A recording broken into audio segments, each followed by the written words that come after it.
మిత్రులారా, ఢిల్లీలో ఉన్నటువంటి జంతర్ మంతర్ దగ్గర గత 1.5 మాసాలుగా భయం ఎరుగినటువంటి తరం జన్జీ భారతదేశ యువతరం నిర్వహించినటువంటి పోరాటాన్ని, వాళ్ళ పోరాట రూపాలని మనం చూసాం. కఠినమైనటువంటి చట్టాలను ఉపయోగించి ప్రజల గొంతుకని అణిచివేస్తున్నటువంటి పరిస్థితుల్లో కళాకారులు, రచయితలు, ప్రజా మేధావుల్ని ఎవరిని వదలకుండా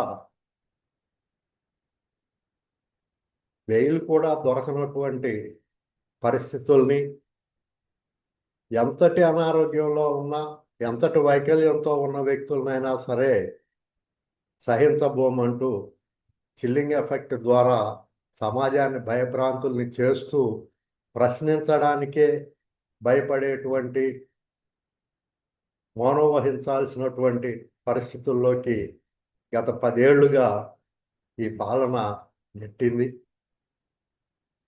ఈ పరిస్థితుల్లో యువతరం, అది నేటి ఇష్యూనే కావచ్చు, కానీ ఒక జవాబుదారీతనాన్ని డిమాండ్ చేస్తూ ఒక ఉద్యమం ప్రారంభమైంది. దశాబ్ద కాలంగా పేరుకుపోయినటువంటి భయాన్ని అది బద్దలు కొట్టింది. ఆ యువతరానికి జయజయలు పలుకుతూ దాని పూర్వపరాలని మిత్రులు పిపి శాస్త్రి గారు వివరిస్తారు. శాస్త్రి గారు.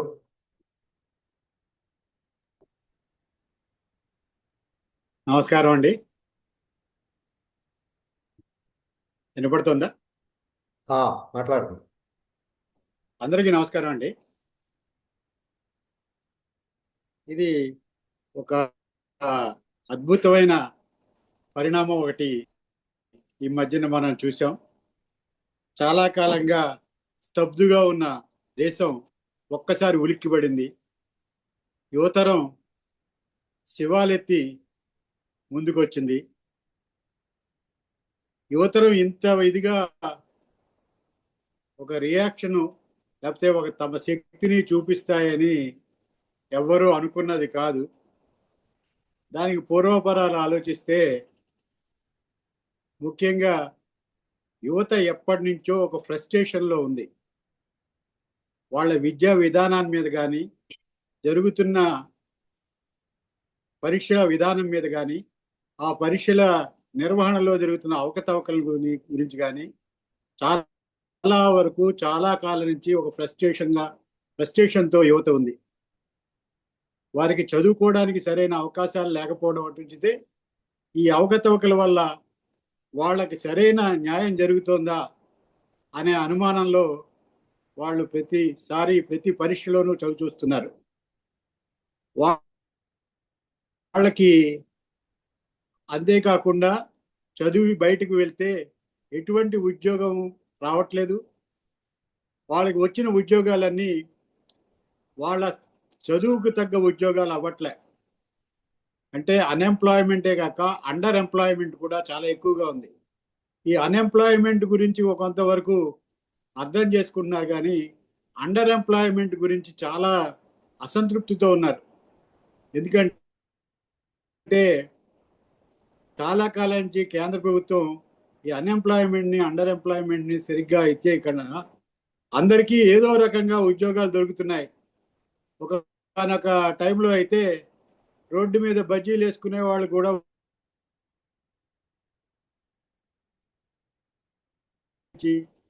రాష్ట్ర ప్రభుత్వ పెద్దల నుంచి వచ్చి అందరూ ఏదో ఉద్యోగం చేస్తున్నారు, అందరూ చాలా బాగుపడిపోతున్నారు అనే మాటలు వస్తే అదంతా చాలా అసంతృప్తిగా తయారైంది. ఎందుకంటే బీటెక్ చదివి ఒక బడ్డీ కొట్టు పెట్టుకున్న వాడికి, బీటెక్ చదివి ఉద్యోగం చేద్దాం అనుకున్న వారికి చాలా తేడా ఉంది. వాళ్ళు మా చదువు మేము ఎందుకు చదువుకుంటున్నాం అనే నిరుత్సాహంలో వాళ్ళు ఉన్న దశలో నీట్ పరీక్ష అనేది చాలా ఇబ్బందికరమైన పరిస్థితుల్లో పేపర్ లీకేజీ, దాని మీద చాలా ఫ్రస్ట్రేషను అనుభవించారు. అసలు నీట్ పరీక్షని కేంద్ర స్థాయిలో మొత్తంగా జరపడాన్నే చాలా మంది వ్యతిరేకించారు. విద్యార్థులు, విద్యా సంస్థలు కూడా దాన్ని వ్యతిరేకించాయి. ఏ రాష్ట్ర పరిధిలో ఆ రాష్ట్ర పరిధిలో నీట్ లాంటి మెడికల్ ఎగ్జామినేషన్ జరుపుకోవాలి, కానీ ఇది సెంట్రల్గా కేంద్ర ప్రభుత్వం తీసుకోవడం అనేది అది చాలా మంది విమర్శించిన విషయం.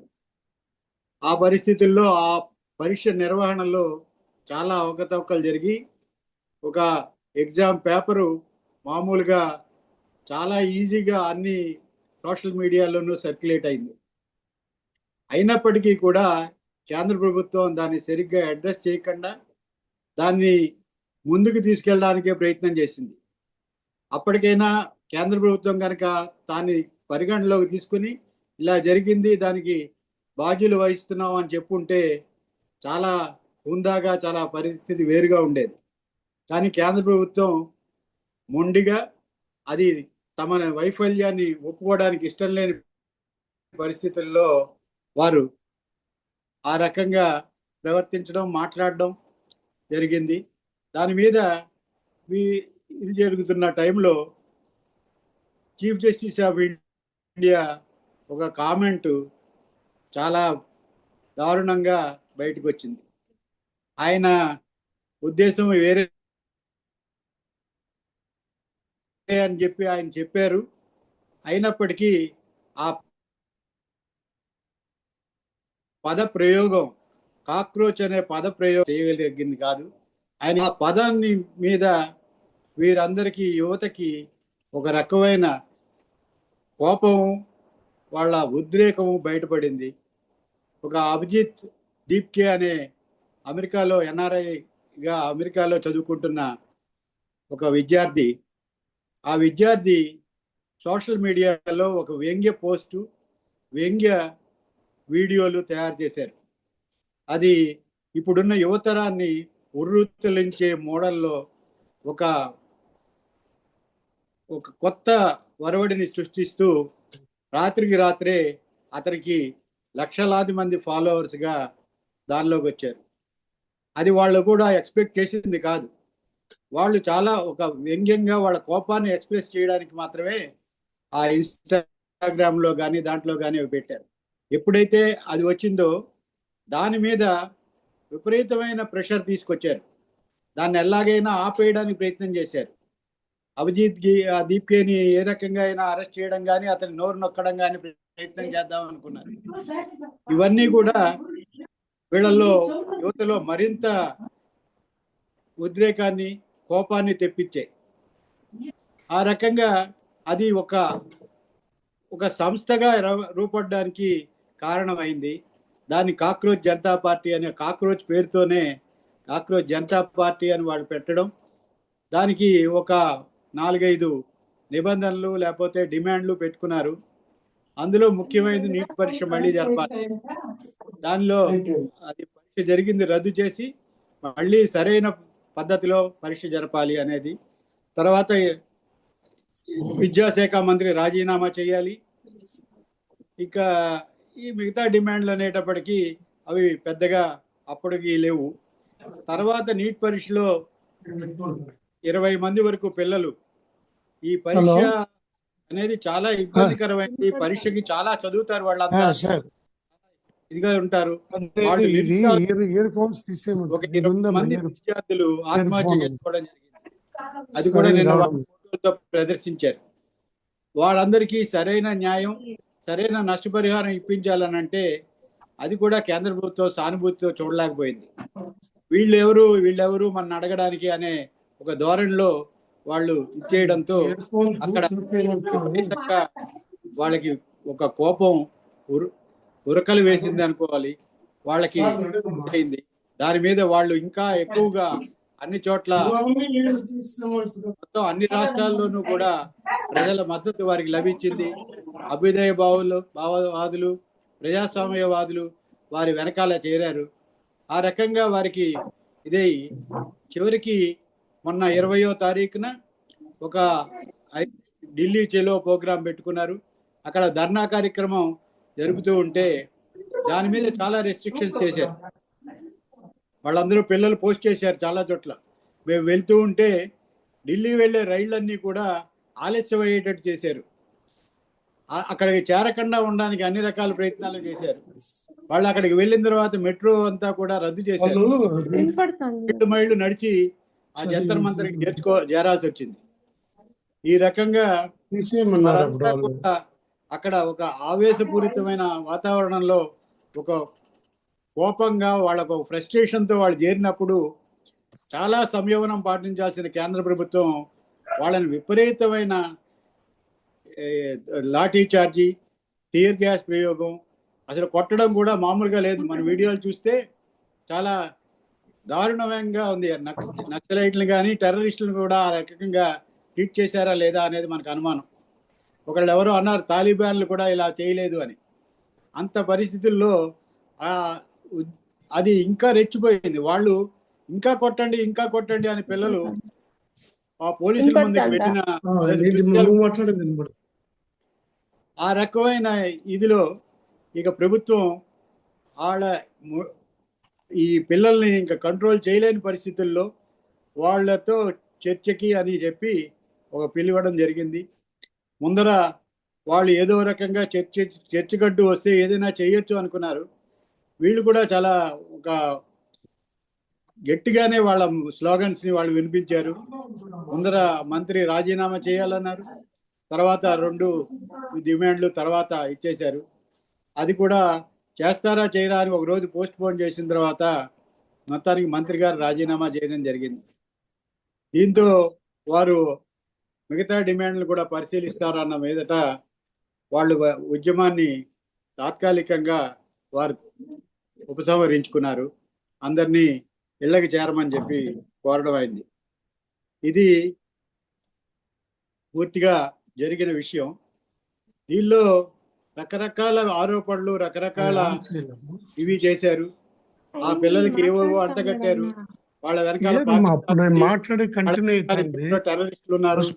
మళ్ళా పోయినాక ఆయన మాట్లాడేది కాదు, నేను మాట్లాడాలమ్మా.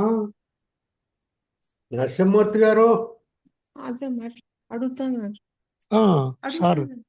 Hello sir. ఒక్క 2 నిమిషాలు మౌనంగా ఉండండి, ఇక్కడ ముగిస్తున్నాము. అడుగు. Okay, continue. ఒక్క నిమిషం. అది మొత్తానికి ఒక ఉవ్వెత్తున లేచిన ఉద్యమం కొంత మాత్రమే సాధించి కేవలం ఒక ఏ రకమైన డిమాండ్ అంటాం, ఒక మంత్రి రాజీనామా అనే ఒక డిమాండ్ సాధించుకుని అది విత్డ్రా అయింది. అయితే మిగతా నష్టపరిహారం అవి ఇస్తారు, అవి విషయం కాదు. అయితే ఇంత ఇది జరిగింది, వాళ్ళు ఇంకొంచెం దాన్ని ఇంకా విద్యా సంస్కరణలకి విద్యను ప్రైవేటు పరం అవుతున్న ఈ దశలో వాటి మీద కూడా కేంద్రీకరించి ఇప్పుడు జంజీ తరం ఈ ఉద్యమానికి కనీసం విద్యకి సంబంధించిన విద్య వ్యాపారం అవుతుంది. ఆ వ్యాపారాన్ని ఇచ్చేసేయడానికి వాటికి సంబంధించిన సంస్కరణల మీద వారు ఫోకస్ చేసుకుని వారు ముందుకు వెళ్ళాలని చెప్పి నాకు చాలా ఆశాభావంగా ఉన్నాను. వారు అటువంటి ప్రయత్నం చేస్తారని కూడా అనుకుంటున్నాను. ఏమైనా సరే ఈ రకమైన యువత ముందుకు రావడం అనేది చాలా గొప్ప విషయం. అటువంటి గొప్ప విషయం ఒక చరిత్రాత్మకంగా నిలిచిపోయే ఒక విషయం జరిగింది. దానికి మనందరం వారందరికీ సెల్యూట్ చేయాలని చెప్పి కోరుకుంటూ ముగిస్తున్నాను. ధన్యవాదాలు.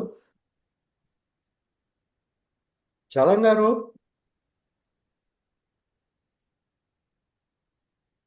చలం గారు. సార్ నమస్తే అండి. చిన్న డౌట్ సార్. మేడం, ఇది చర్చ కాదు, దయచేసి ప్రశ్నలు వద్దండి. దయచేసి ప్రశ్నలు వద్దు. అసలు సెషన్ అయిన తర్వాత మీ ప్రశ్నలు మాట్లాడదు, కానీ ఈ అంశం మీద వేరే చర్చ ఏమి లేదు. సారీ. చలం గారు.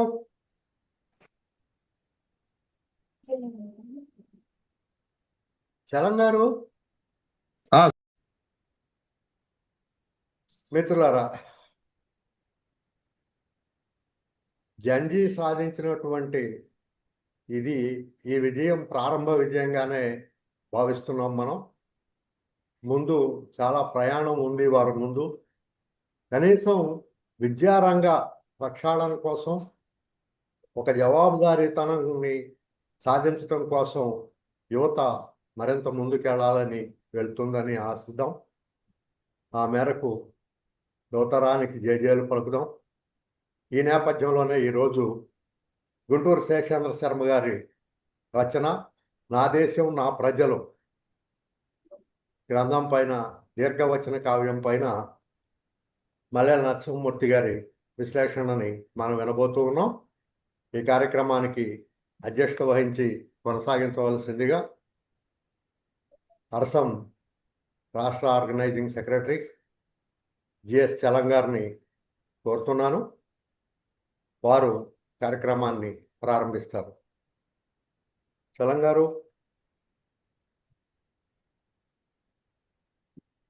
Thank you sir. ఇప్పటికే చాలా ఆలస్యమైంది. అయితే మల్లెల నరసింహమూర్తి గారు ప్రముఖ సాహితీవేత్త, సాహితీ కృషివలుడు. చాలా రచనలు చేశారు, చాలా పురస్కారాలు పొందారు. వారు ఏప్రిల్ 1, 1954న అనంతపురంలో జన్మించారు. తల్లిదండ్రులు ఓవులప్ప, ఎల్లమ్మ.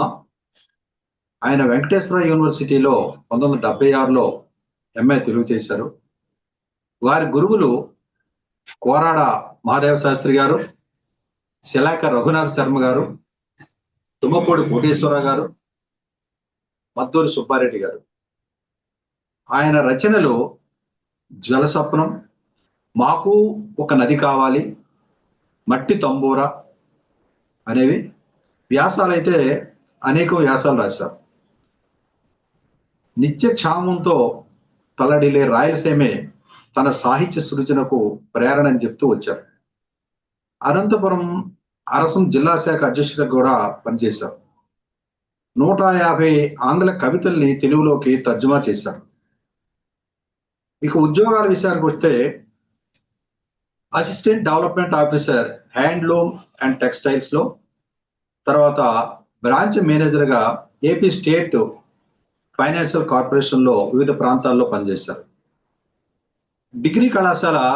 ప్రైవేట్ డిగ్రీ కళాశాల తెలుగు అధ్యాపకుడిగా చాలా కాలం పనిచేశారు.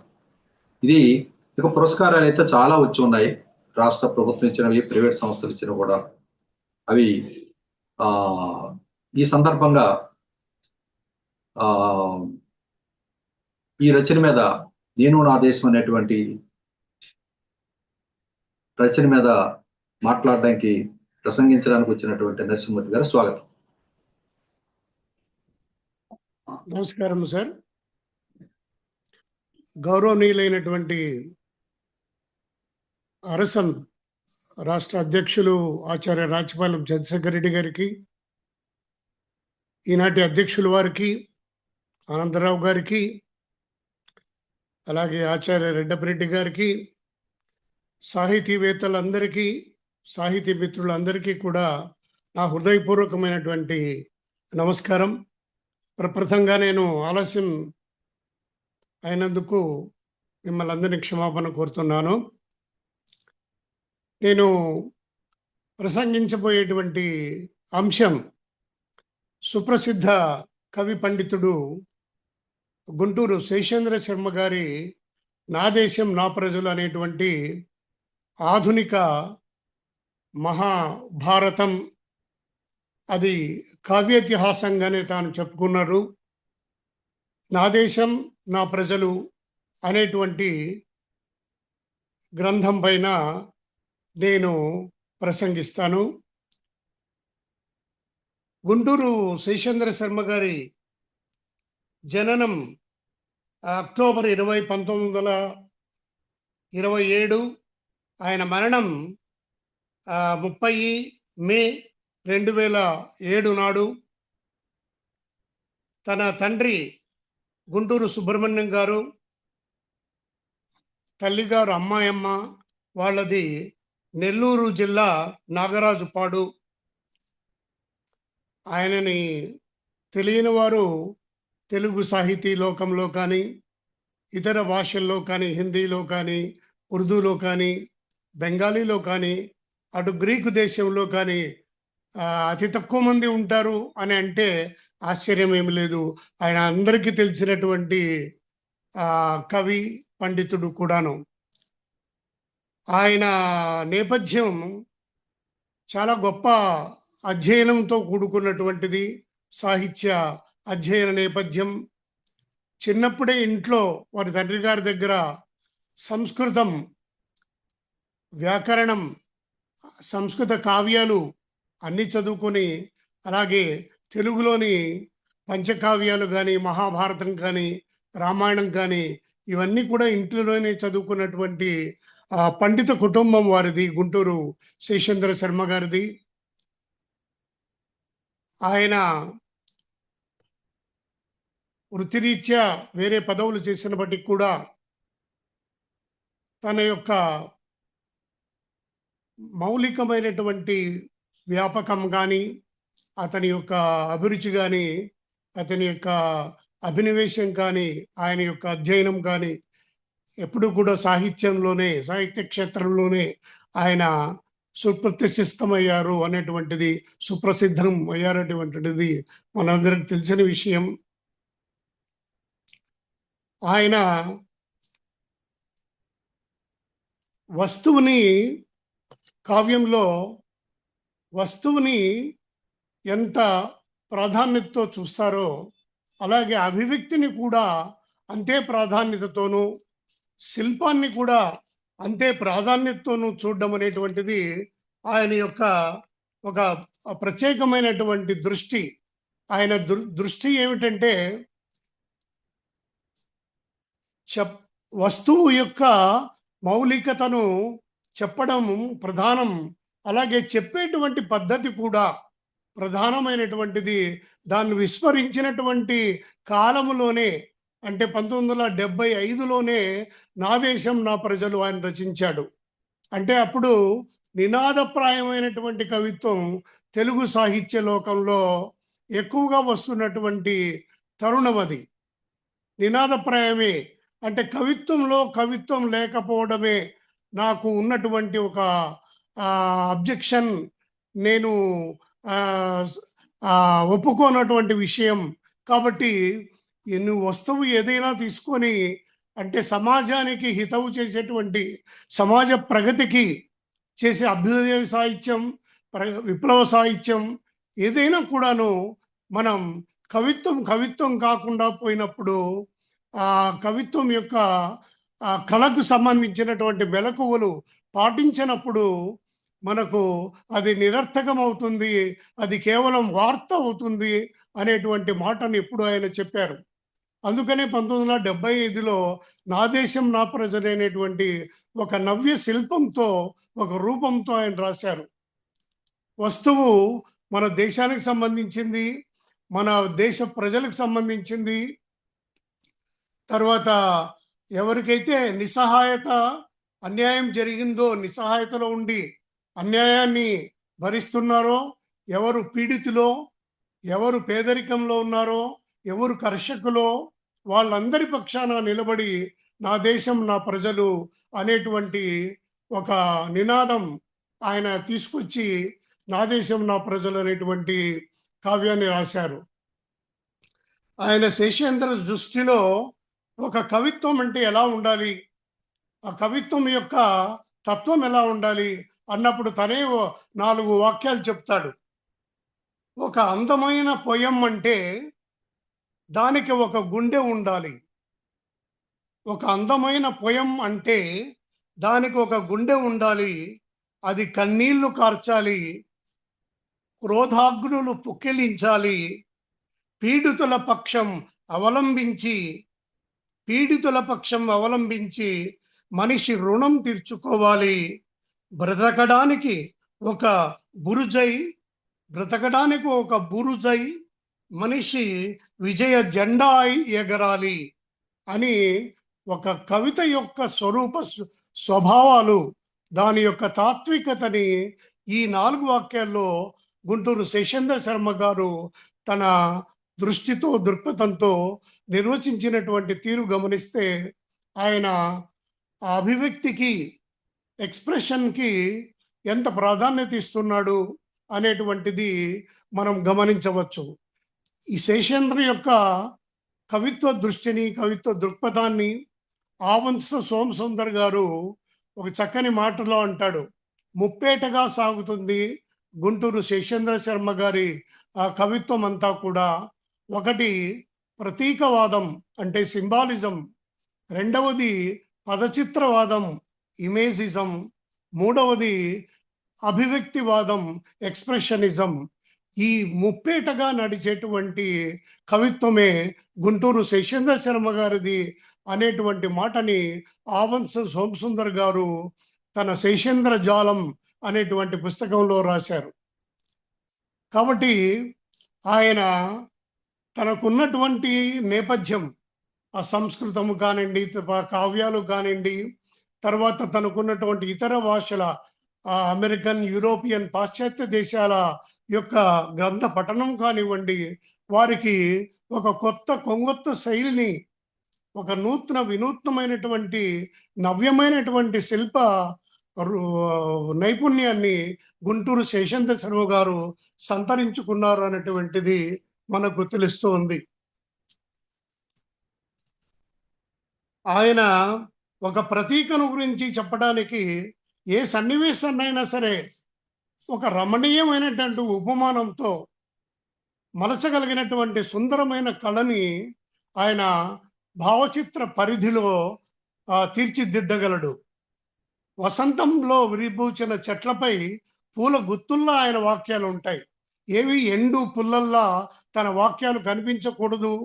నా వాక్యాలన్నీ కూడా వసంతంలో పూచినటువంటి పూల గుత్తుల్లా ఉండాలి అనేటువంటి ఒక దృష్టి కలిగినటువంటి వాడు. ఆయన రాసినటువంటి ఒక 4 వాక్యాల్లో కూడా ఆయన ఎలాగా ప్రతీకను వాడతాడు, పద చిత్రాన్ని వాడుతారు అనేటువంటి మాటను మనం తెలుసుకోవచ్చు. ఈ ఋతుదేవత అయిన కోకిలను పల్లకి ఎక్కించి నా గుండెల రస్తాల్లో మోస్తూ ఉన్నారు. ఈ ఋతుదేవత అనేటువంటి కోయిల ఒక ప్రతీక. అంటే ఈ ఋతుదేవతకి కోయిల ఒక ప్రతీక అని చెప్పడానికి ఈ ఋతుదేవత అయినటువంటి కోకిల అని అంటాడు గుంటూరు శేషేంద్ర శర్మ గారు. పల్లకి ఎక్కించి నా గుండెల రస్తాల్లో మోస్తున్నారు అనేటువంటి మాట చెప్తారు. అలాగే ఇంకొక ప్రధానమైనటువంటి మాట ఏం చెప్తారంటే, ఆయన సాహిత్య రంగంలో ఈనాడు కావాల్సింది సామాజిక స్పృహ ఉండాల్సిందే. నేను సామాజిక స్పృహను విభేదించను, కానీ సామాజిక స్పృహను నువ్వు సాహిత్య రంగంలో ఉన్నప్పుడు, కవిత్వం రాస్తున్నప్పుడు నీకు కవిత్వ స్పృహ ఉండాలి, సాహిత్య స్పృహ ఉండాలి. ఆ ఉన్న వాళ్ళకే, సాహిత్య స్పృహ ఉన్న వాళ్ళకే సామాజిక స్పృహను గురించి కేకలు వేసే హక్కు ఉంటుంది అన్నారు శేషేంద్ర శర్మ. దాన్నే ఆయన పర్ఫెక్టెడ్ సెన్సిబిలిటీ అని కూడా అన్నారు. కాబట్టి ఆ సాహిత్య చైతన్యాన్ని, ఒక అనుభూతి కళని ప్రతి కవి సంతరించుకోవాలి అనేటువంటి ఒక పట్టుదల ఉన్నటువంటి ఆయన. అందుకనే ఆయన 1977లో కవిసేన అనేటువంటి ఒక కావ్య శాస్త్రాన్ని, ఈ ప్రాక్ పశ్చిమ విమర్శని, తర్వాత అక్కడ ఈస్థెటిక్స్ని అన్నిటినీ ఆకలించుకొని కవిసేన మేనిఫెస్టో అనేటువంటి గ్రంథం కూడా కావ్య శాస్త్రంగా రూపొందించడం మన తెలుగు సాహిత్య లోకానికి ఆయన ఇచ్చినటువంటి గొప్ప బహుమతిగా మనము కాంట్రిబ్యూషన్గా భావించవచ్చు. ఇక నా దేశం నా ప్రజలకు వస్తే, ఆయన ఇందులో రైతుల గురించి, కర్షకుల గురించి, ప్రధానంగా శ్రమను గురించి, మానవ హస్తం శ్రమకు మూలస్థానం, శ్రమ మానవ నాగరికతకు జన్మస్థానం, నా దేశం నా ప్రజలు అనేటువంటిది ఇందులో కలిగినటువంటి వస్తువు ఇదే. ఈ శ్రమను గురించి, శ్రమను చేసే రైతుల గురించి, వాళ్ళ యొక్క రెక్కల కష్టాన్ని గురించి, వాళ్ళని దోపిడీ చేస్తున్నటువంటి రాచరిక వ్యవస్థ కానీ, రాజ్యం కానీ, వీటన్నింటి గురించి కూడా ఆయన నా దేశం నా ప్రజల్లో ఆయన 8 సర్గల్లో, ఆయన ఆధునిక మహాభారతంలో 8 సర్గలుగా నా దేశం నా ప్రజలు ప్రజాపర్వంగా చెప్పాడు. ఆయన రాసిన వచన కవిత సంపుటులన్నీ కూడా ఈ ఆధునిక మహాభారతంలో పొందుపరిచారు. మొట్టమొదట ప్రజాపర్వంలో నా దేశం నా ప్రజలు అనేటువంటి ఆ పర్వాన్ని రాశారు 8 సర్గలుగా. కాబట్టి ఈ శ్రామిక లోక వస్తు నిర్దేశంతో నా దేశం నా ప్రజలు కావ్యం లేదా కావ్యేతిహాసం మొదలవుతుంది. ఆయనే అంటారు, లేస్తోంది ఉషక్కాంతుల్లో నుంచి ఒక హస్తం, లేస్తోంది ఉషక్కాంతుల్లో నుంచి ఒక హస్తం, ఆ హస్తం కాలం అనే నిరంతర శ్రామికుడి సమస్తం, ఆ హస్తం కాలం అనే నిరంతర శ్రామికుడి సమస్తం.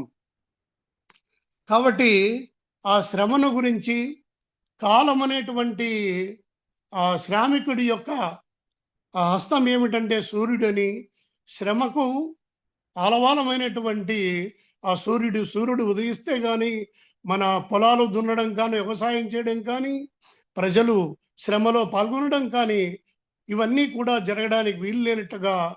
కాబట్టి ఆ శ్రమకు మూలమైనటువంటి ఆ సూర్యోదయాన్ని గురించే నా దేశము నా ప్రజల ప్రారంభ వాక్యాల్లో ఆయన అలా రాస్తారు. ఇది ఆధునికమైనటువంటి ఒక యుగీన చేతనకు ఇది ఒక నా దేశం నా ప్రజలు బృహత్ కావ్య రూపం అంటే అతిశయోక్తి కాదు.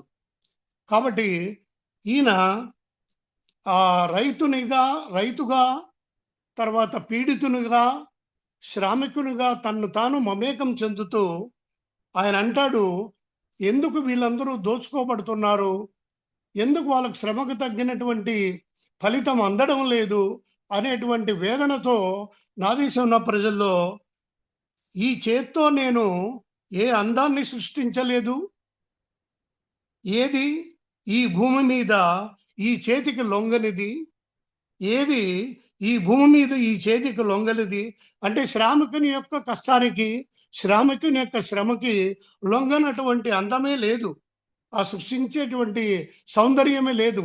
కాబట్టి ఏ సౌందర్యమైనా సరే శ్రమైక జీవన సౌందర్యానికి సమానమైనది లేనే లేదు అన్నటువంటి శ్రీశ్రీ వాక్యాలు ఇక్కడ గుర్తుకొస్తాయి. కాబట్టి ఏ అందమైనా సరే శ్రామికుని యొక్క చేతి ద్వారానే, శ్రామికుని యొక్క శ్రమ ద్వారానే సృష్టించబడుతుంది. ఇంత సృష్టించాను నేను, కానీ ఈ చెయ్యి ఖాళీగానే ఉండిపోయింది శాశ్వతంగా, కానీ ఈ చెయ్యి ఖాళీగానే ఉండిపోయింది శాశ్వతంగా. వేళ్ళు కాళ్ళై నడిచే చెట్టు మనిషి, వేళ్ళు కాళ్ళై నడిచే చెట్టు మనిషి, చెట్టుగా పుట్టి ఉంటే ఏడాదికి ఒక వసంతమైన నాకు దక్కేది. చెట్టుగా ఉంటే, చెట్టునై పుట్టి ఉంటే ఏడాదికి ఒక వసంతమైన దక్కేది. మనిషినై అన్ని వసంతాలు కోల్పోయాను అన్నటువంటి ఒక చిన్న నిర్వేదాన్ని కూడా ఒకసారి అంటాడు.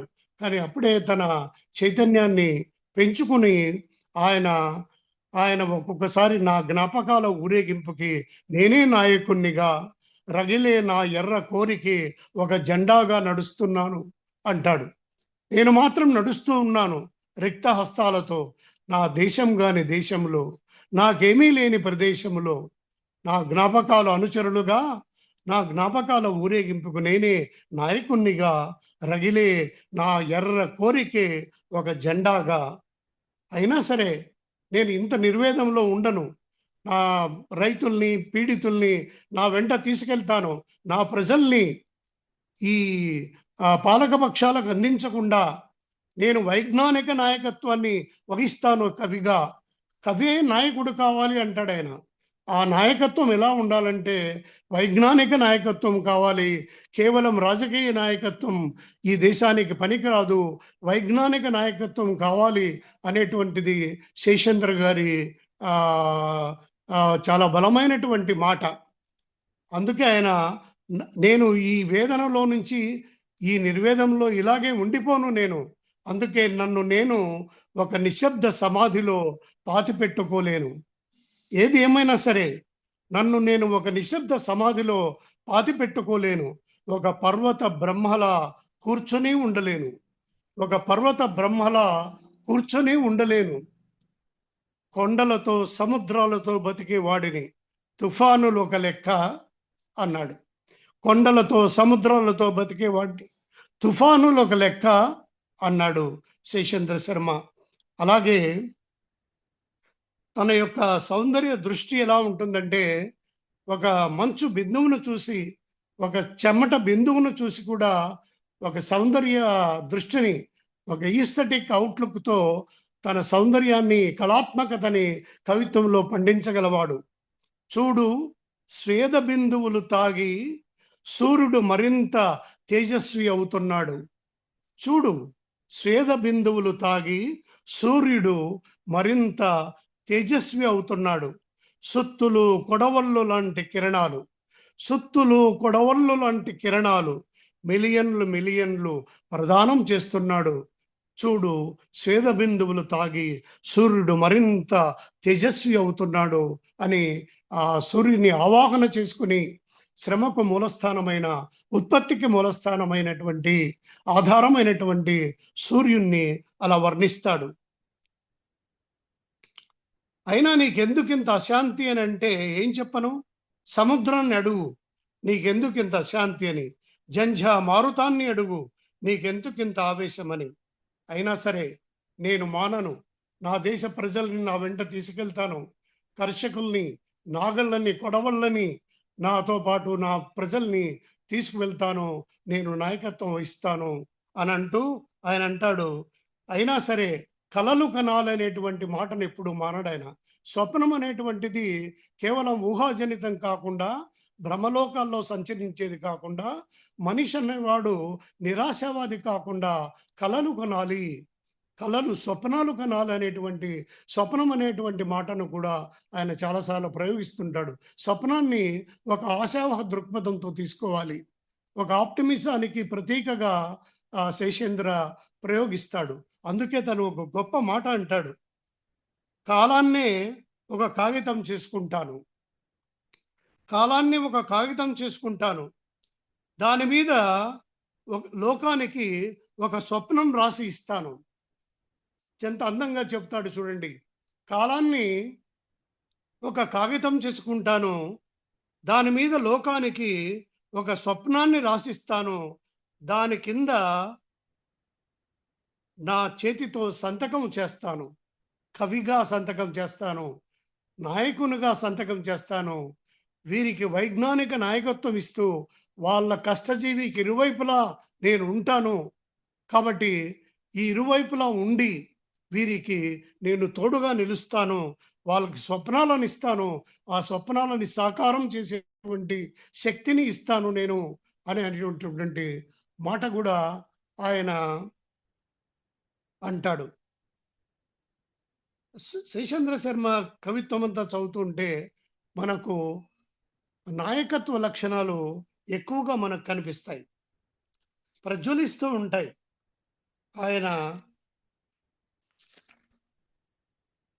ఆయన ఎంత గంభీరంగా, తను ఎప్పుడూ కూడా పాలక వర్గాలకి ఎప్పుడూ తను ఊడిగం చేయలేదు. తను ఎప్పుడు కూడా నిటారుగా నిల్చొని తను చెప్పదలుచుకున్న మాటని వ్యతిరేకంగా, పాలక వర్గాలకు వ్యతిరేకంగా కానీ, రాజ్యానికి వ్యతిరేకంగా కానీ రాసినటువంటి సందర్భాలు మనకున్నాయి. ఆయన విభేదించినటువంటి సందర్భాల్లో చాలా నిర్భీతితో, ధైర్యంగా ఆయన మాటల్ని చెప్పడం తన నా దేశం నా ప్రజల్లో కానీ, ఇతర గొరిల్లా లాంటి కావ్యాల్లో కానీ ఆయన ఎక్కువగా మనకు చెప్తాడు. అందుకే ఆయన అంటాడు, సముద్రం ఒకడి కాళ్ళ దగ్గర కూర్చొని మొరగదు. సముద్రం ఒకడి కాళ్ళ దగ్గర కూర్చొని మొరగదు. తుఫాను గొంతు చిత్తం అనడం ఎరగదు. తుఫాను గొంతు చిత్తం అనడం ఎరుగదు. పర్వతం ఎవరికి సలాము చేయదు. పర్వతం ఎవరికి వంగి సలాము చేయదు. నేనింత ఒక పిడికెడు మట్టే కావచ్చు. నేనంతా ఒక పిడికెడు మట్టే కావచ్చు. కానీ నా కలమెత్తితే ఒక దేశపు జెండా అంత పొగరుంది నాకు అంటాడు. అంటే ఇది ప్రతి కవి కూడా తన యొక్క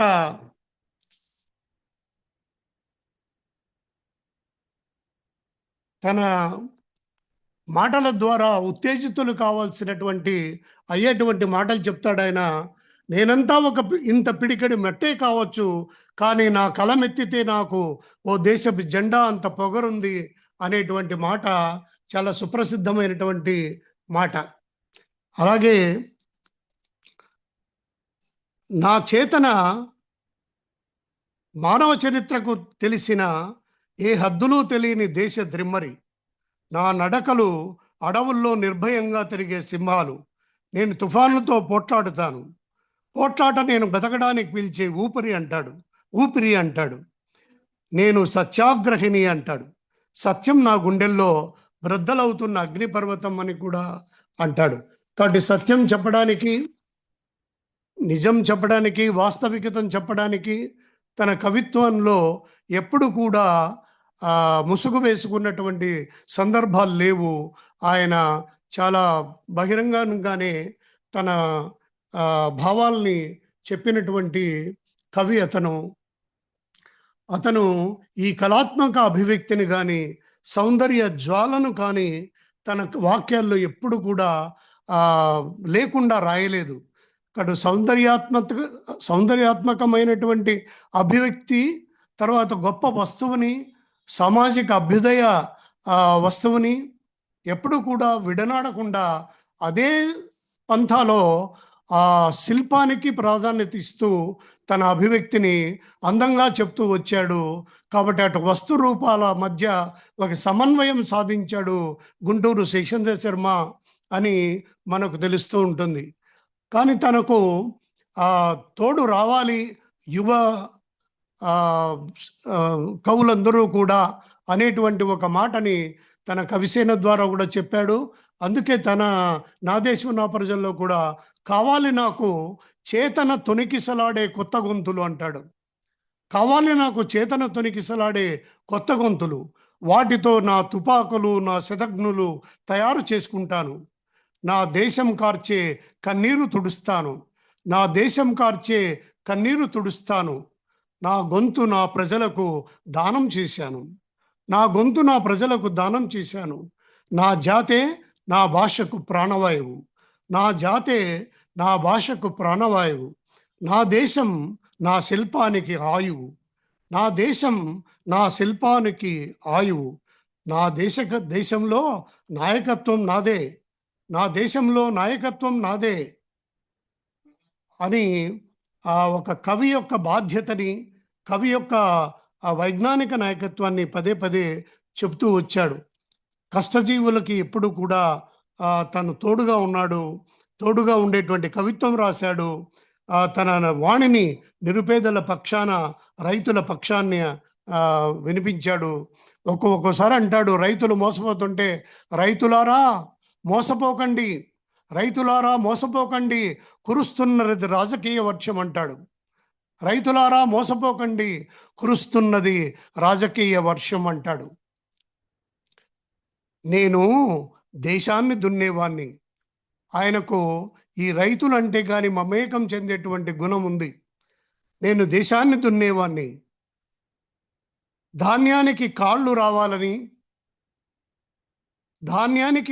రావాలని, ఆ కాళ్ళల్లో పేదల ముంగిళ్ళు నడుద్దామనే కలలు రావాలని, ఆ కాళ్లకు పేదల ముంగిళ్లకు నడుద్దామనే కలలు రావాలని వ్యూహాలు పన్నేవాణ్ణి, నేను దేశాన్ని దున్నేవాణ్ణి అని రైతుల పక్షాన ఒక సామూహికమైనటువంటి చైతన్యాన్ని, కర్షక చైతన్యాన్ని తన వాక్యాల్లో నా దేశం నా ప్రజల్లో వినిపిస్తాడు ఆయన. ఇంకా అంటాడు ఆయన రైతుల పక్షాన ఎక్కువగా మాట్లాడినటువంటి సందర్భాలు ఇందులో ఉంటాయి. ఎవరు దేశమంతా దున్ని తమ దేశపు కండలు మట్టికిచ్చారో, ఎవరు నేల గొంతు ఆలించి దాన్ని లాలించి తమ చెమటతో రక్తంతో వెన్నెల జున్నుల మృదువు చేశారో, పెరిగే పైర్ల వంపు సొంపు అందము గంధము లాలసతో చూస్తూ చూస్తూ చూస్తూ చూస్తూ ఉదయించగానే ధాన్యం కోసం ఉదయాస్తమయాలు కలలు కన్నారో, కానీ అంతిమ సమయంలో ఒక్క గింజ కూడా దక్కకుండా అంతా విడిచి నిష్క్రమించారో, ఆ మృతవీరులు మానవ ఇతిహాసంలో అమృతవీరులు. ఆ మృతవీరులు మానవ ఇతిహాసంలో అమృతవీరులు. వారికి మరణం లేదు, వాళ్ళు తమ ప్రాణాలని త్యాగం చేశారు దేశం కోసం. కర్షకులు, రైతు కూలీలై ఆ కోట్లాది పేరు లేని శ్రామిక జీవులు భూమిని వదల్లేక మట్టిలో కలిసి నిరీక్షిస్తూ ఉంటారు. మట్టిలో కలిసి నిరీక్షిస్తూ ఉంటారు. ఒక గింజ దిగగానే ఒక భావచిత్రాన్ని ఎంత గొప్పగా ఆయన అల్లుకుంటాడంటే, ఆ ప్రతీకలు, భావచిత్రాలు, ఆ వ్యక్తీకరణ, వాదము అన్నీ కూడా ముప్పేటగా కలిసి ఉంటాయన్నమాట మనకు కనపడుతుంది. పైన ఆ మట్టిలో కలిసి నిరీక్షిస్తుంటారు ఆ రైతులు, రైతు కూలీలు, కర్షకులు అన్న మాట చెబుతూ, మట్టిలో ఒక గింజ దిగగానే, చినుకు పడగానే వారు ప్రేమించిన గింజల గర్భంలోకి ప్రవేశిస్తారు. ఇది ఒక సరియలిజం ధోరణి కనపడుతుంది, కానీ ఒక గొప్ప ఊహ ఉంటుంది. ఆ ఊహ సౌందర్యం శేషేంద్ర శర్మకి అబ్బినట్లుగా ఇక చెప్పలేము. ఆ కంటిన్యూటీ మీరు పైన నుంచి ఆ కొనసాగింపు చూస్తే, ఆ మట్టిలో కలిసిపోయినటువంటి రైతులు అక్కడికి ఆగిపోయినట్లు అనుకుంటాం మనం. వాళ్ళు ఎంత అమృత వీరులైనా మృత వీరులయ్యారు అని చెప్తూ కూడా, కానీ మట్టిలో గింజ దిగగానే, చినుకు పడగానే వారు ప్రేమించిన గింజల గర్భంలోకి ప్రవేశిస్తారు. అంటే వాళ్ళకే దక్కాలి ఆ గింజలు, కాబట్టి ఆ గింజల్లో మళ్ళీ ప్రవేశిస్తారు. చెట్లు అవుతారు, వాళ్ళే పైర్లు అవుతారు. పళ్ళై పంటలై మనుషుల్లో ప్రవేశిస్తారు. వాళ్ళు పళ్ళై పంటలై మనుషుల్లో ప్రవేశిస్తారు. మనుషుల జన్మకు మళ్ళీ బీజాలవుతారు. మనుషుల జన్మకు మళ్ళీ బీజాలవుతారు. ఎంత గొప్పగా తన కళాత్మక సౌందర్య అభివ్యక్తిని ఈ నా దేశం నా ప్రజల్లో ఆయన చెప్పినటువంటి ఉదాహరణగా మనం దీన్ని తీసుకోవచ్చు. ఇలాగా శేషేంద్ర శర్మ అనేకమైనటువంటి తన ఉదాహరణలతో, అందుకే ఆయన విప్లవాన్ని ఎప్పుడూ, ఆయన మార్క్సిస్టు దృక్పథాన్ని కూడా ఎప్పుడూ ఆహ్వానించాడు. మార్క్సిస్టు దృక్పథం ఉండాలి, మార్క్స్కు మనమంతా రుణపడి ఉండాలి అనేటువంటి మాట కూడా ఆయన చాలాసార్లు చెప్పాడు. కానీ ఎక్కడ మనము సాహిత్య లోకంలో, సాహిత్య క్షేత్రంలో సాహిత్య సృజన చేస్తున్నప్పుడు ఆ సాహిత్య కళకు సంబంధించినటువంటి ఆ సామగ్రిని వాడవలసినటువంటి అవసరం ఉంది. ఆ భాషలో మనం ప్రయోగించాలి. ఆ కవిత్వం ఒక ఆత్మకళగా అభ్యసించాలి అంటాడు. ఇది ఒక అయస్కాంత విద్యగా దీన్ని మనం సాధన చెయ్యాలి అంటాడు. నువ్వు ఆ కవిత్వ కళతో నువ్వు అభ్యుదయ కవిత్వాన్ని, విప్లవ కవిత్వాన్ని, తప్పకుండా ప్రజా కవిత్వాన్ని రాయాల్సినటువంటి అవసరం ఉంది. మార్క్స్కు మనమంతా రుణపడి ఉండాలి అనేటువంటి, ఎవరు ఇంతమంది ప్రజల కోసం కన్నీరు పెడతారు, ఇంతమంది ఆలోచిస్తారంటే మార్క్స్ ఆలోచించాడని కూడా ఒక చోట చెప్తాడు.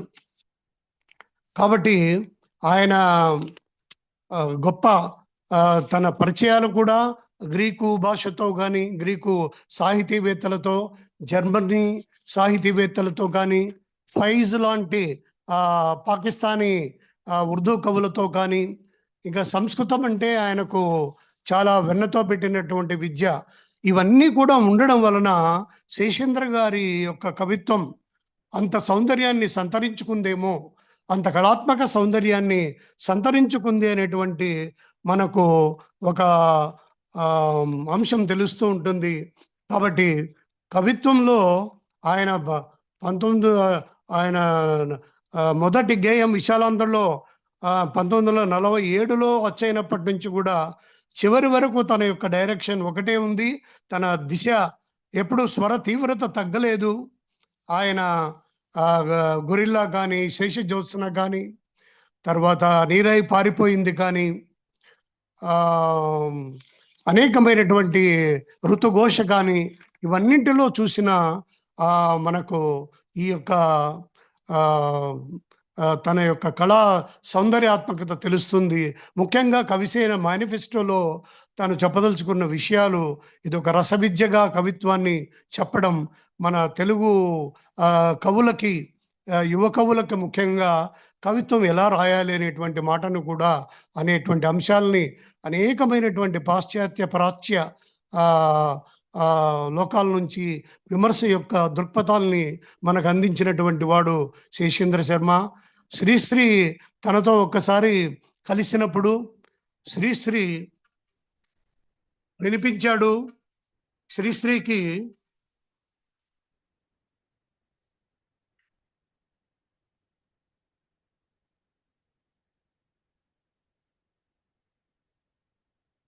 ఆయన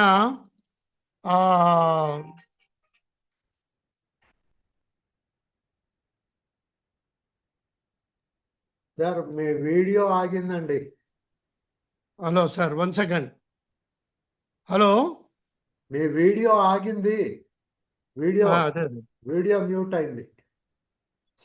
ఏదో కాల్ వచ్చింది సార్, అది మళ్ళీ ఒకసారి స్క్రీన్ మీద టచ్ చేయండి, మీకు కనిపిస్తుంది ఇందాకట్లాగానే కనపడుతుంది సార్. శ్రీశ్రీ గారు తన కవిత్వం విన్నప్పుడు ఆయన చమత్కారంగా అన్నాడా, లేదా అందులో ఒక అర్థం ధ్వనిస్తూ ఉందా అన్నటువంటి మాట మనకు కాలేదండి. వీడియో ఆన్ కాలేదు. కవి వీడియో ఆన్ చేస్తారమ్మా. వీడియో ఆన్ చే.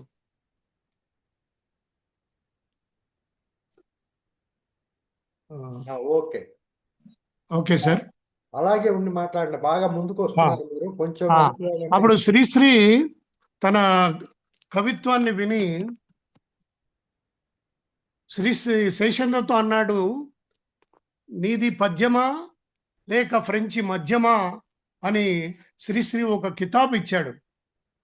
అంటే ఇది పద్యమా లేక ఫ్రెంచి మధ్యమా అంటే, నీ కవిత్వం అంత మధురంగా ఉంది అనేటువంటి మాటకి ఆయన యొక్క సింబాలిజం కానీ, బోధలేర్, మల్లార్మే వంటి విమర్శకుల యొక్క భావుకత కానీ, వాళ్ళ యొక్క నేపథ్యం కానీ, వాళ్ళ యొక్క సాహిత్య అధ్యయనం కానీ నీ కవిత్వంలో ఉంది అని చెప్పడానికి శేషేంద్రన్ ఇది పద్యమా లేక ఫ్రెంచి మధ్యమా అన్నటువంటి మాట కూడా అన్నాడు. అలాగే నా దేశం నా దేశం నా ప్రజలు గ్రీకులోకి అనువాదం అయినప్పుడు కూడా అక్కడ సాహితీవేత్తలు ఇది వేస్ట్ ల్యాండ్, టిఎస్ ఇలియట్ రాసినటువంటి వేస్ట్ ల్యాండ్కి దగ్గరగా ఉంది అన్నటువంటి ఒక భావన కూడా వ్యక్తం చేసినటువంటి మనకు ఉదాహరణలు కనపడతాయి. కాబట్టి ఈ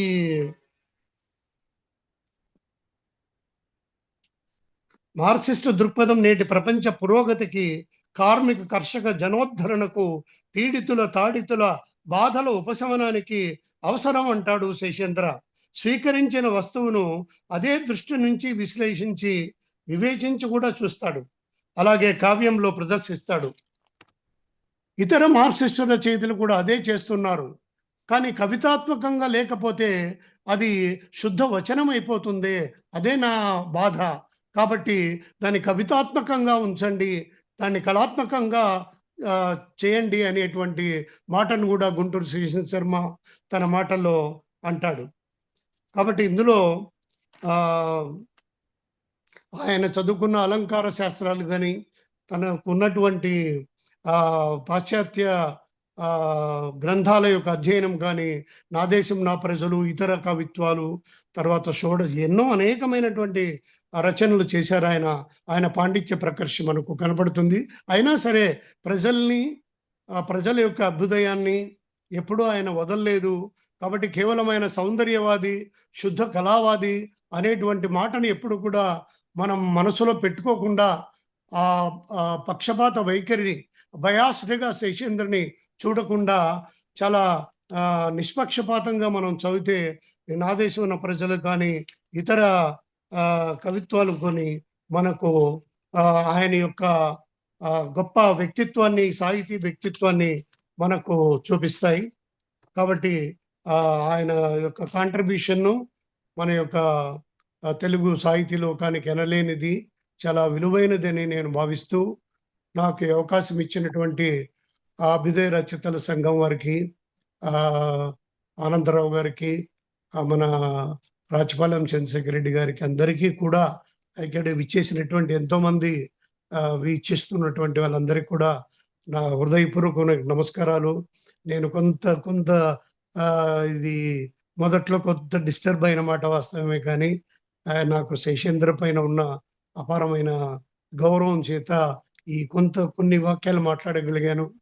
నాకు మరొకసారి ఎప్పుడైనా అవకాశం ఉన్నప్పుడు తప్పనిసరిగా ఇతర కావ్యాల గురించి కూడా మాట్లాడతాను. నాకు ఎందుకంటే శేషేంద్ర శర్మ గారు ఉన్నది హైదరాబాద్లో కానీ, అనంతపూర్లో కానీ, ఆయన మమ్మల్ని అందరినీ చాలా ప్రభావితం చేసినటువంటి గొప్ప సాహితీవేత్త. ఆయనకు నేను నివాళి కూడా అర్పిస్తూ మీకు ధన్యవాదాలు సమర్పించుకుంటూ మీ అనుమతితో ముగిస్తున్నాను. నమస్తే సార్. థ్యాంక్ యూ, ధన్యవాదాలు. చలం గారు, మీరు సమ్మరైజ్ చేయండి. ఒక మాట ఏంటంటే, మార్క్సిజం పట్ల ఆయన అనేక సందర్భాల్లో సాఫ్ట్ కార్నర్ ఇచ్చి ప్రశంసించినటువంటి వాస్తవమే, కానీ Seshendra Sharma is not a Marxist. ఆయన దానికి ఏమీ కట్టుబడి ఉండదు. ఆయనకు ఉద్యమ ప్రీతి ఉంది కానీ ఉద్యమాల్లో లేడు. అదే, ఎందుకంటే లేకపోతే మనకి ఎంత గౌరవం ఉన్నప్పటికీ, కొన్ని కావ్యాల్లో ఆయన ఎంతటి అభ్యుదయ భావాలను వ్యక్తం చేసినప్పటికీ మార్క్సిస్ట్ అనేటువంటి అభిప్రాయం మనం ఉండకూడదు. మీరు చలం గారు సార్ మాట్లాడండి. సార్, ధన్యవాదాలు నరసింహమూర్తి గారు. ధన్యవాదాలు సార్, మీకు ధన్యవాదాలు. చాలా తక్కువ సమయంలో అయినా సరే కవిగా శేషేంద్ర శర్మ గారిని బాగా ఆవిష్కరించడానికి ప్రయత్నం చేశారు. చాలా ధన్యవాదాలు. అయితే మా శేషేంద్ర శర్మ గారు మొదట 1947లో రాసినటువంటి మొదటి కవిత నుంచి చివరి దశ వరకు ఆయన కవిగా కొనసాగినటువంటి వైనాన్ని సవివరంగా వివరించారు. అదే వస్తువుకు ఆయన ఎంత ప్రాధాన్యత ఇచ్చారో శిల్పానికి కూడా అంతే ప్రాధాన్యత ఇచ్చారని చెప్పారు. రెండు, శేషేంద్ర శర్మ గారికి ఆ పాశ్చాత్య సాహిత్యంతో ఉన్నటువంటి అపారమైనటువంటి అభినివేశం, అలాగే సంస్కృత భాషలో అధ్యయనం వల్ల ఆయనకు భాష మీద పట్టు, ఇతర సాహిత్య ప్రక్రియల మీద పట్టు బాగా అలవడింది. అందుమూలంగా ఆయన ఏ వస్తువుకి ఎట్లాంటి శిల్పాన్ని తీసుకుంటే బాగుంటుందని చెప్పి నిర్ణయించుకోగలిగారు. ముఖ్యంగా కవిత తత్వాల గురించి ఆయన మీరు చెప్తూ ఆ గుండె, కన్నీరు, ఓదార్పు, పీడితులు, ముఖ్యంగా మనిషి రుణం తీర్చుకోవాలనేటువంటి ఆయన తత్వం ఏదైతే ఉందో చాలా విశేషమైనటువంటి అంశం. అలాగే 3 విషయాల్లో ఆయన ఒకటి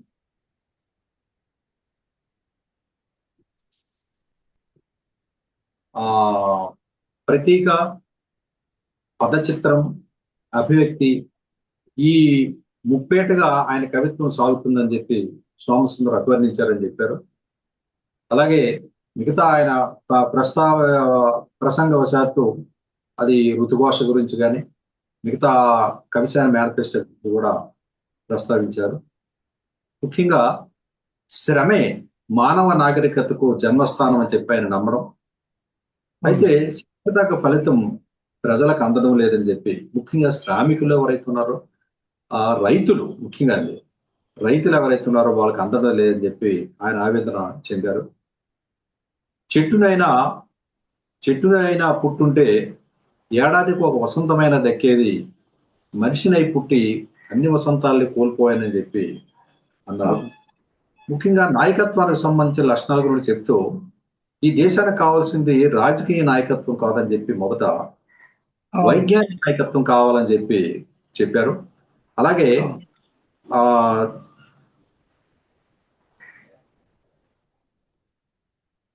కాలాన్ని ఒక కాగితం చేసుకుంటాను, దాని మీద లోకానికి ఒక స్వప్నాన్ని రాసిస్తానని కూడా ఆయన ఆశాభావాన్ని వ్యక్తం చేశారు. అట్లాగే సముద్రం, చాలా ప్రసిద్ధమైనటువంటి వాక్యాలు ఇవి. సముద్రం ఒకటి కాళ్ళ దగ్గర కూర్చుని మొరగదని, గొంతు తుఫాను చిత్తం అనదని, అనడం ఎరగదని, అలాగే పర్వతం ఎవరి దగ్గరికి వంగి సలాం చేయదని చెప్పి అనడం, అలాగే నేను ఎంత పిడికిన మట్టి మాత్రమే కావచ్చు, కానీ కలమెత్తితే ఒక దేశానికి దేశపు జెండాకున్న పొగరుందని చెప్పి అనడం చాలా గొప్ప విశేషం అది. అలాగే చేతన యువతరాన్ని గురించి ఆయన ఆశాభావం వ్యక్తం చేస్తూ, చేతన తొడికిసలాడే గొంతులు కావాలని ఒక మాట అన్నారు ఆయన. అలాగే నా జాతే నా గొంతుకు ప్రాణవాయువు అనే మాటను కూడా శేషేంద్ర అన్నారు. నిశ్చిత రైతుల ద్వారా మోసపోకండి అని చెప్తూ, నేను ఈ దేశాన్ని అని చెప్పి అన్నారు. ఇలాంటి ముఖ్యంగా రైతుల పట్ల ఆయనకు ఉన్నటువంటి అనుకంపన ఏదైతే ఉందో అది మనం గుర్తించవలసింది. కవిగా ఇందాక ఎవరు ఆనంద్ గారు చెప్పినట్టుగా ఆయన ఉద్యమాల పట్ల వాటి పట్ల కవిగా ఆయన చాలా గొప్పవాడు. ఆయన అభివ్యక్తి కానీ, ఆయన వస్తువు కానీ, శిల్పం కానీ మనందరం కూడా గుర్తించవలసి అవసరం ఉంది. అందు గురించి కొత్త తరం నేర్చుకోవాల్సిన అవసరం ఉంది కూడా నేను భావిస్తున్నాను. నరసింహమూర్తి గారు, ఈ సందర్భంగా మీకు మరొకసారి ధన్యవాదాలు. సార్, మీరు చాలా అధ్యక్షుల వారు చలం గారు నేను చెప్పిన విషయాల్ని చాలా చక్కగా ఒక సమీక్షగా చెప్పారు. నిజంగా నాకు చాలా సంతోషం అనిపించింది. నా వాక్యాలు ఇంత స్పష్టంగా అధ్యక్షుల వారికి చేరాయి, అలాగే మిగతా సాహితీ మిత్రులు కూడా చేరి ఉంటాయి. మీరు చాలా పాజిటివ్గా మీరు స్పందించారు.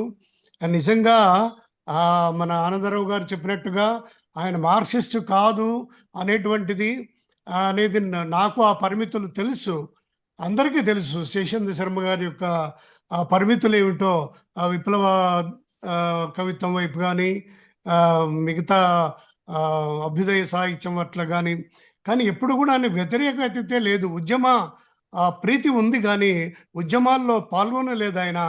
అంటే అక్కడే ఆయన రాసినటువంటి వాక్యాలకు ఒక ప్రామాణికత రావడానికి ప్రజలు కొంత ఆలోచిస్తారు. ఆయన జీవితము, ఆయన జీవన విధానము అక్కడ తను మమేకమై రైతులను గురించి కానీ, రైతు కూలీల గురించి కానీ, శ్రామికుల గురించి కానీ చెప్పిన మాటలు మీరు చెప్పారు. నేను నా దేశం ప్రజల్లో ఉన్నటువంటి మాటల్ని చెప్పాను. ఏదైనా మనం నేర్చుకోవాల్సింది శేషేంద్ర శర్మలో శిల్పాన్ని గురించి కానీ, శిల్ప కళను గురించి కానీ, అంటే కవిత్వ శిల్ప కళను గురించి కానీ, మనకు ఆ నైపుణ్యాన్ని గురించి కానీ యువత చదవాల్సినటువంటి అవసరం ఉంది. నా దేశం నా ప్రజలు కానీ, ఇతర వచన కవిత సంపుటులు కానీ, ముఖ్యంగా కవిసేన మేనిఫెస్టో కానీ ఒక చదవలసినటువంటి అధ్యయన గ్రంథంగా చదవలసిన అవసరం ఉంది అనేటువంటిది మాత్రము నేను విశ్వసిస్తాను. నేను అలాగే చదువుకున్నాను. నేను నిజంగా ఆయన ముందర ఇప్పటికీ కూడా ఒక విద్యార్థిలాగానే ఈ శేషేంద్ర గురించే కాదు, అందరి కవుల నుంచి యువకులు మన మీటింగుల ద్వారా నేర్చుకోవడానికి ప్రయత్నం చేస్తారు అని నేను విశ్వసిస్తున్నాను. కాబట్టి గుంటూరు శేషేంద్ర శర్మ అనేటువంటి గొప్ప కవి పండితుడు అంటే అది నోబెల్ బహుమతి కూడా తన పుస్తకాన్ని నామినేట్ అయిందని రాశారు. దాని వెనక నేపథ్యం నాకు తెలియదు కానీ అంటే ఒక స్థాయిలో రాసినటువంటి మన తెలుగు పుస్తకం ఆ స్థాయికి వెళ్ళగలిగింది అని అంటే కూడా తెలుగు భాషను ప్రేమించే వాళ్ళుగా, తెలుగు సాహిత్యాన్ని ప్రేమించే వాళ్ళుగా మనం కూడా కొంత సంతోషపడాల్సినటువంటి అవసరమే. కానీ మనకు మహాకవులు శ్రీ దాశరథి, వీళ్ళ డాక్టర్ సి నారాయణ రెడ్డి గారు, అందరూ మన ఉద్యమం నెలబాలుడు సారు శివసాగర్, సార్ సత్యమూర్తి గారు, ఇలా ఎంతో మంది కవులు అందరూ ఉన్నారు. వీళ్ళందరినీ దిగంబర కవులతో పాటు అందరినీ మనం అధ్యయనం చేయవలసినటువంటి అవసరం ఉంది.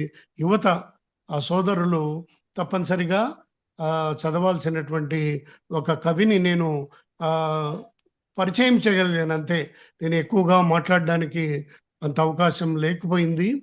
ఈ అవకాశం ఇచ్చినటువంటి మీకు అధ్యక్షుల వారికి అందరికీ కూడా, అరసం వారి అందరికీ కూడా నేను హృదయపూర్వకమైనటువంటి